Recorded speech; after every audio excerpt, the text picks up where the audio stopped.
अस्सलाम वालेकुम, कैसे हैं आप सब। उम्मीद करती हूँ सब ठीक होंगे। मैं आपके साथ आपकी दोस्त वजदान राव मौजूद हूँ और आज की वीडियो का टॉपिक है मेरा, क्या नवाज शरीफ एक लीडर है। इस सवाल का जवाब देने के लिए मैं ये वीडियो बनाने जा रही हूँ ताकि जिन लोगों को शक है उनको सोचने के लिए कुछ मौद मैसर आ सके। ये मैं ज़ाती तासुर से बलातर होकर बात कर रही हूँ। देखिए जी, तहरीके इंसाफ वाले तो अक्सर नवाज शरीफ पर ट्रोलिंग करते हैं, जो उनकी सियासी मजबूरी भी हो सकती है। लेकिन आज मैं आपको चंद दलाइल देना चाहती हूँ जिन्हें सुनकर आप खुद फैसला करेंगे कि नवाज शरीफ में लीडरशिप की कितनी खसूसियात हैं। मगर मैं ये कंफर्म कर दूँ कि नवाज शरीफ पर करप्शन का कोई इल्ज़ाम नहीं लगाऊंगी, वो इल्ज़ाम भी जिन पर इन्हें सज़ा हो चुकी है। बल्कि आपको लीडरशिप का मतलब समझाने के लिए एक बैनुल अक़वामी रिसर्च का हवाला दूंगी। किसी शख्स में लीडरशिप की खूबियाँ जांचने के लिए बैनुल अक़वामी रिसर्च के मुताबिक चंद खसूसियात होनी चाहिए, जिन पर मैं लाइन वाइज बात करूँगी। इस रिसर्च में दुनिया के बड़े लीडर्स की ज़िंदगी का मुताला किया गया और चंद खूबियाँ हाईलाइट की गई। किसी अच्छे लीडर में कम से कम ये खूबियाँ होनी चाहिए। सबसे पहले नंबर पे है ईमानदारी और खड़ापन।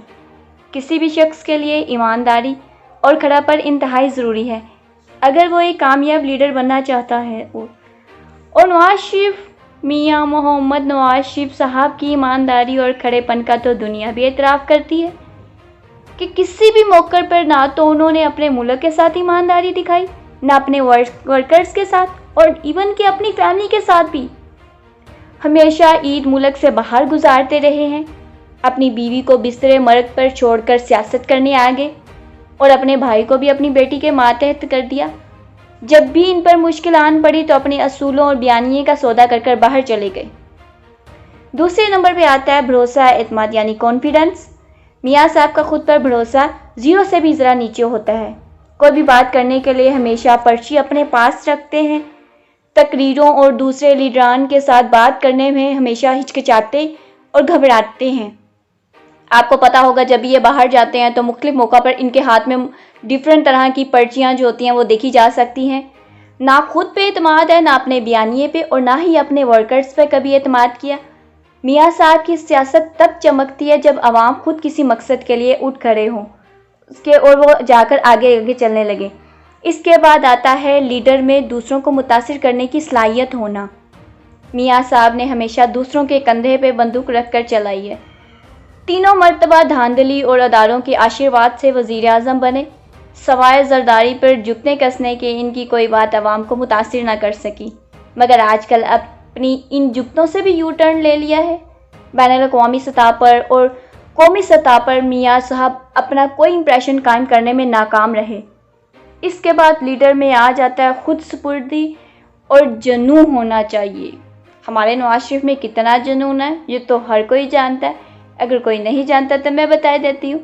मियाँ साहब को, जैसा कि आप सब जानते हैं, कभी मेहनत से कोई भी चीज़ नहीं मिलनी, लिहाजा जुनून और खुद सुपुर्दी की तवक्को उनसे रखना फजूल है। उसके बाद लीडर के लिए ज़रूरी है कि वो अच्छा खबर रसा हो, यानी गुड कम्युनिकेटर। मियाँ नवाज शरीफ एक भारी ज़ुबान का ठंडा आदमी है।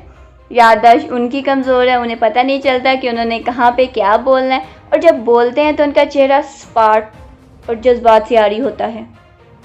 कोई एक्सप्रेशन ही नहीं चेहरे पे, ना उनके गुस्से का पता चलता है ना मुस्कुराने का पता चलता है। आवाज़ में कोई कशिश नहीं होती है, बल्कि उनकी कोशिश होती है कि अच्छे कपड़ों, घड़ियों, जहाज़ों और शान व शौकत से लोगों को मुतासिर करे।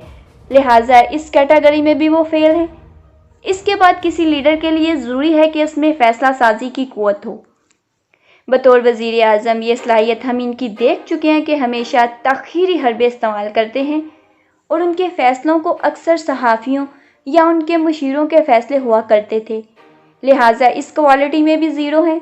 इसके बाद किसी लीडर के लिए ज़रूरी है कि वो ख़ुद को एहतसाब के लिए पेश करे, क्योंकि इस तरह उनकी ज़ात पर से शकूक व शुबहात ख़त्म होते हैं। लेकिन मियाँ साहब ने ख़ुद को तो एहतसाब के लिए कभी पेश ही नहीं किया, उल्टा मुहतसिब अदारों से लड़ते दिखाई दिए। अपना सारा ख़ानदान अपनी सफाई के लिए गंदा कर दिया, हत्ता कि अपने मरहूम बाप को भी मनी लॉन्ड्रिंग डिक्लेयर कर दिया। लिहाजा यहाँ पे भी ज़ीरो हटा दो। इसके बाद लीडर के लिए लाजमी है कि वो अच्छा सफ़ीर हो और इख्तियार संभालने के काबिल हो।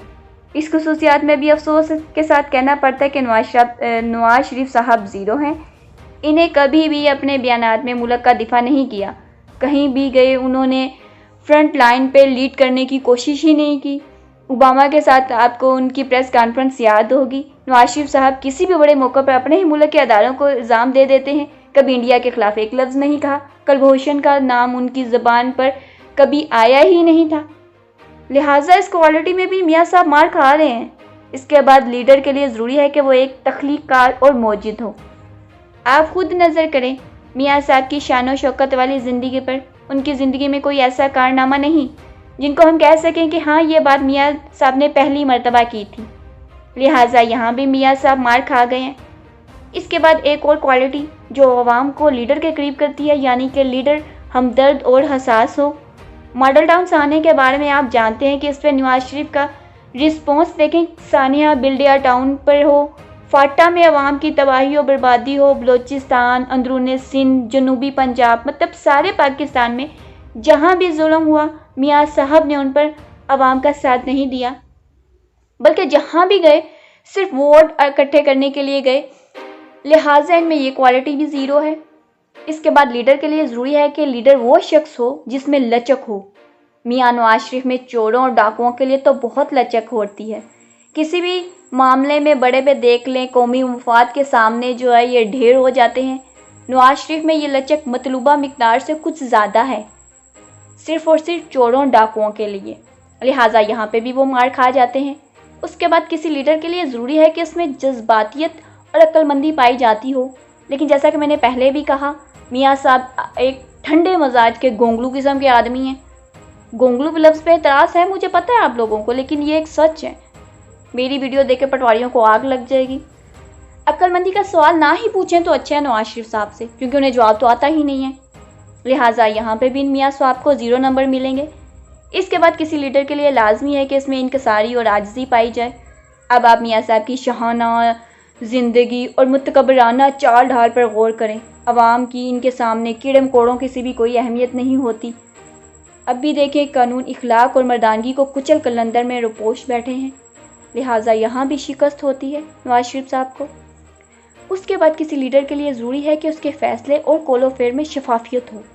अब उसका फ़ैसला मैं आप पर छोड़ती हूँ कि क्या नवाज शरीफ का किरदार वाकई शफाफ है। क्या कोई नून लीगी ये कह सकता है कि नवाज शरीफ ने कोई बदअनवानी नहीं की है। लिहाजा अफसोस से कहना चाहती हूँ कि यहाँ भी मियाँ साहब मार खा जाते हैं। आखिर में सबसे अहम बात जो कि किसी लीडर में लाजमी तौर पे पाई जानी चाहिए, वो है एक लीडर का कोई नज़रिया और मकसद रखना हो। इस बात का सवाल भी मैं अपने देखने और सुनने वालों पे छोड़ती हूँ। क्या नवाज शरीफ साहब का कोई विजन और मकसद है? यकीनन मुझ समेत इन्हें भी मायूसी ही होगी। ये चंद खुसूसियात बैनुल-अक़वामी रिसर्च के मुताबिक किसी लीडर में होना ज़रूरी हैं, और हमने देखा कि नवाज शरीफ में लीडरशिप की कोई खुसूसियात नहीं। अब सवाल मैं नून लीग से नहीं पूछूंगी कि नवाज शरीफ को क्यों अपना लीडर बनाया है, क्योंकि वो अपने ट्रांसफार्मर, अपने लैपटॉप, सड़कों, बिरयानी की प्लेटों में मौजूद बोटियों, कीमे वाले नान से मुझे लाजवाब कर देंगे। मगर ये काम जो है आम सा अफसर भी कर सकता है कि वो कीमे वाले नान खिला के, आपको बिरयानी खिला के छोटे मोटे काम कर दे, सड़कें वगैरह तामीर कर दे। लेकिन नवाज शरीफ साहब एक बड़े लीडर होने के बावजूद भी इस तरह का कुछ ना कर सके। उन्होंने हमेशा, मैं फ़ौज से जो है वो ये क्वेश्चन करना चाहूँगी कि उन्होंने क्या देख के नवाज शरीफ साहब को जो है 3 बार लीडर बनवाया। मतलब मैं चुप ही रहूँ तो ज़्यादा बेहतर है, इससे पहले कि वीडियो ज़रा थोड़ी सी ओवर हो जाए।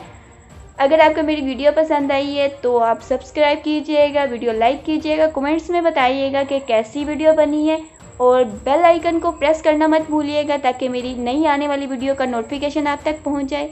और मेरा इसी तरह हौसला बढ़ाते रहिएगा ताकि मैं आने वाले दिनों में आपके लिए अच्छी अच्छी वीडियोस बनाती रहूँ।